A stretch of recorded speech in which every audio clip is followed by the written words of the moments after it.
बलिया में एसडीएम और सीओ के सामने युवक की हत्या कर दी गई और आरोपी फरार हो गए। ये पूरी खबर क्या है, आप 60 सेकंड में देखिए। कोटे की दुकान का विवाद उत्तर प्रदेश के बलिया में इतना गहराया कि एक शख्स की हत्या कर दी गई। वारदात दुर्जनपुर गांव में हुई। एसडीएम और सीओ के सामने ही शख्स को गोली मारी गई और कोई कुछ नहीं कर सका। आरोप है कि बीजेपी नेता धीरेन्द्र सिंह ने इस दौरान युवक को गोली मारी और फरार हो गया। धीरेन्द्र प्रताप सिंह द्वारा फायरिंग किया गया, जिसमें एक आदमी को जयप्रकाश उर्फ गामापाल को गोली लगी। तथ्यों की जानकारी की जा रही है, पूर्ण करके इसे विधिक कार्यवाही समाप्त की जाएंगी।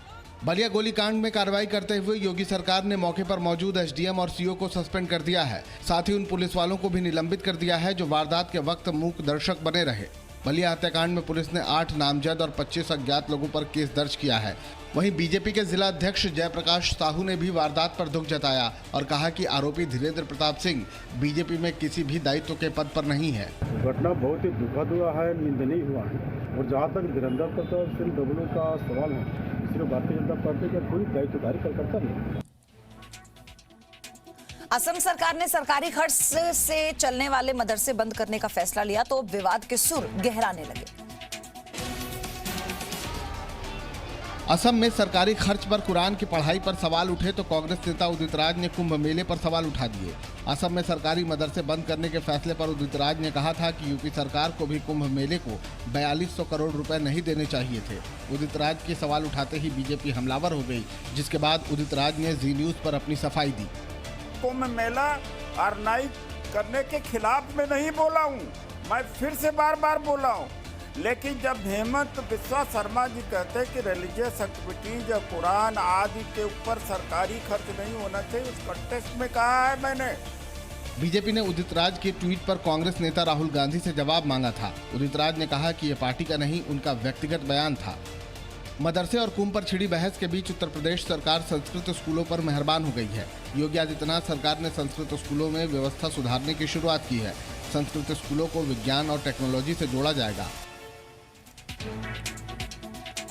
चुनाव आने वाले हैं तो पश्चिम बंगाल में ममता बनर्जी का हिंदुत्व प्रेम जाग गया है, लेकिन कोलकाता हाईकोर्ट में आज की सुनवाई ममता बनर्जी को झटका भी दे सकती है। कलकत्ता हाईकोर्ट में आज 2 अहम मसलों पर सुनवाई होगी। कोरोना काल में दुर्गा पूजा उत्सव को चुनौती दी गई है, तो वहीं दूसरी ओर दुर्गा पूजा समितियों को 50-50 हजार रुपए देने के ममता बनर्जी सरकार के फैसले को लेकर भी सवाल उठ रहे हैं। पश्चिम बंगाल में दुर्गा पूजा समितियों को पैसा देने के ममता सरकार के फैसले पर गुरुवार को कलकत्ता हाईकोर्ट ने सवाल उठाए। मामले की सुनवाई करते हुए कलकत्ता हाईकोर्ट ने सरकार से पूछा, क्या राज्य सरकार ने इस तरह ईद के वक्त भी पैसा दिया था? हाईकोर्ट ने कहा कि दुर्गा पूजा की परंपरा पर हमें गर्व है, लेकिन क्या लोकतंत्र में सरकार का इस तरह पैसा देना ठीक है? सरकार राज्य की जनता को खुद मास्क और सैनिटाइजर क्यों नहीं बांटती? महामारी की वजह से स्कूल कॉलेज बंद हैं, तो दुर्गा पूजा के आयोजन की इजाजत क्यों दी गई?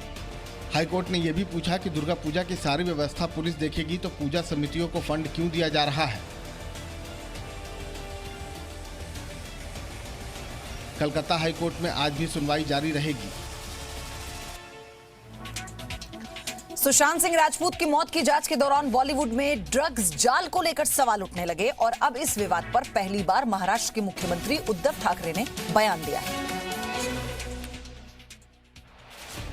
बॉलीवुड की बदनामी को लेकर महाराष्ट्र के मुख्यमंत्री उद्धव ठाकरे ने पहली बार बयान दिया। उद्धव ठाकरे ने एक बयान में कहा, बॉलीवुड की हो रही बदनामी दुखद है। कुछ दिनों से कुछ लोगों के जरिए बॉलीवुड की बदनामी की जा रही है।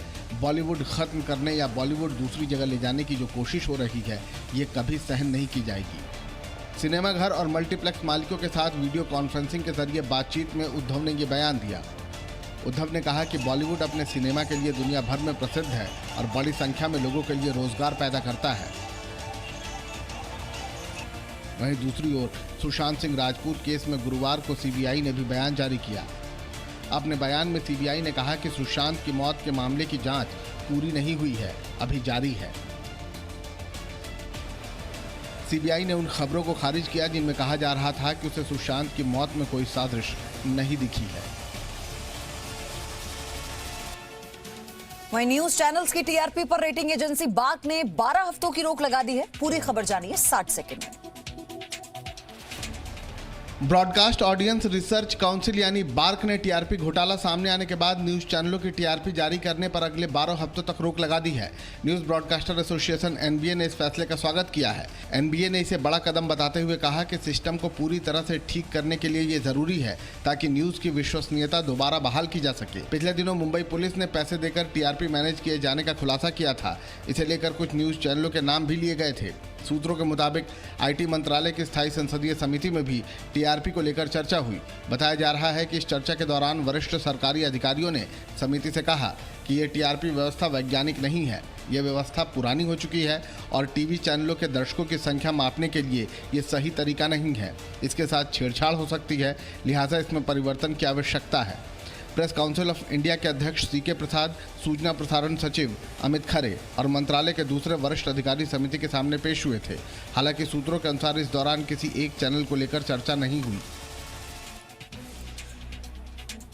जम्मू कश्मीर से आर्टिकल 370 खत्म हुआ तो कई पार्टियों की राजनीतिक दुकान पर ताला लटकने का डर मंडरा रहा है और इसीलिए अब 370 की बहाली के लिए एक साथ मुहिम चलाई जा रही है। अनुच्छेद 370 की बहाली की मांग को लेकर जम्मू कश्मीर में कई राजनीतिक दलों ने गठबंधन बना लिया है। श्रीनगर में नेशनल कॉन्फ्रेंस के अध्यक्ष फारूक अब्दुल्ला के निवास पर बैठक के बाद people alliance of Gupkar declaration की घोषणा हुई और 370 की बहाली के लिए एक साथ संघर्ष करने की बात कही गई। हमने फैसला किया है कि ये जो गुपकार डिक्लेरेशन है इसका नाम होगा people's alliance for Gupkar declaration. हमारा मकसद है कि जो आईनी सूरत हाल थी 5 अगस्त को पिछले साल, उसको बहाल किया जाए। गुपकार गठबंधन की बैठक में नेशनल कॉन्फ्रेंस और पीडीपी समेत 5 पार्टियां शामिल हुईं। पिछले साल 4 अगस्त को गुपकार डिक्लेरेशन पर कांग्रेस ने भी दस्तखत किए थे, लेकिन इस बार कांग्रेस ने बैठक से दूरी बनाकर रखी। वहीं बीजेपी ने प्रदर्शन करके इस बैठक का विरोध किया। सर्दियों के मौसम में किस तरह एलएसी पर चीन तनाव बढ़ाने की तैयारी कर रहा है और चीन की साजिशों पर भारत ने क्या जवाब दिया, 60 सेकंड में ये भी देखिए।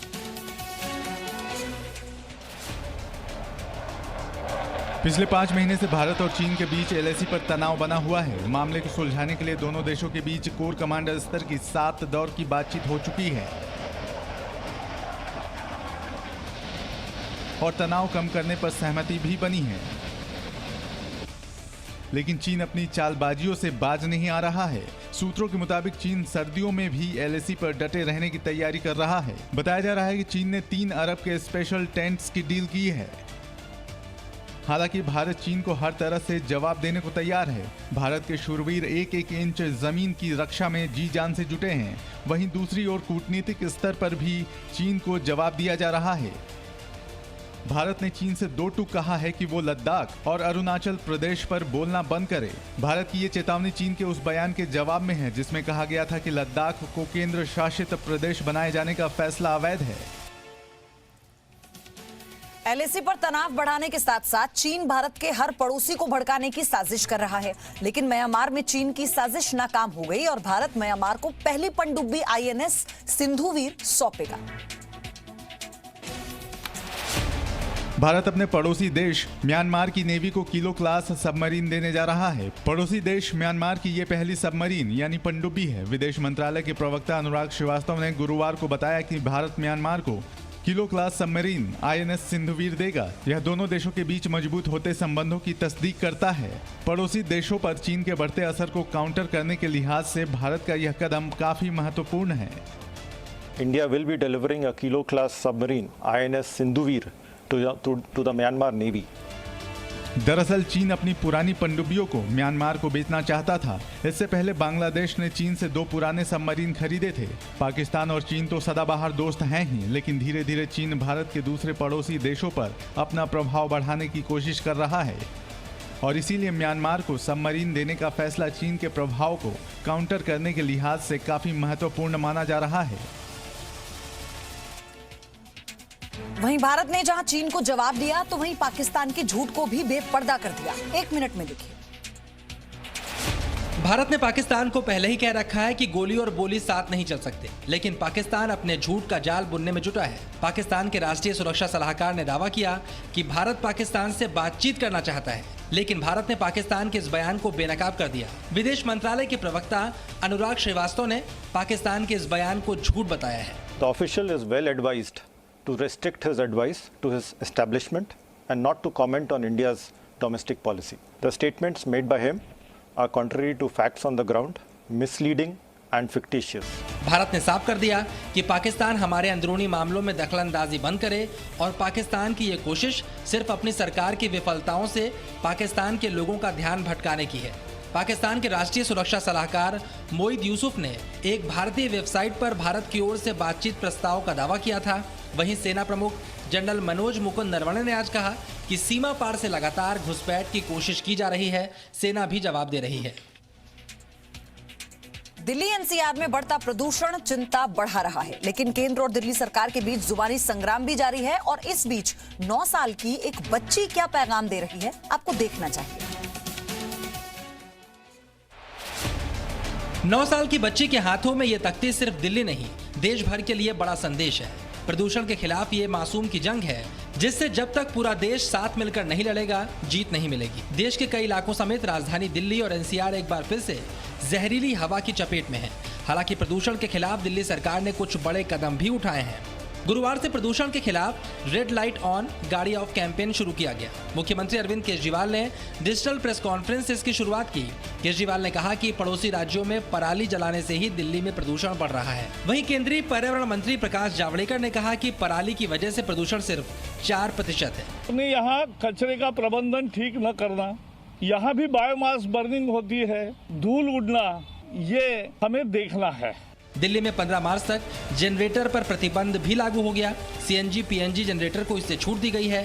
सड़कों पर मजदूरों से झाड़ू लगवाने पर भी पाबंदी लगा दी गई है।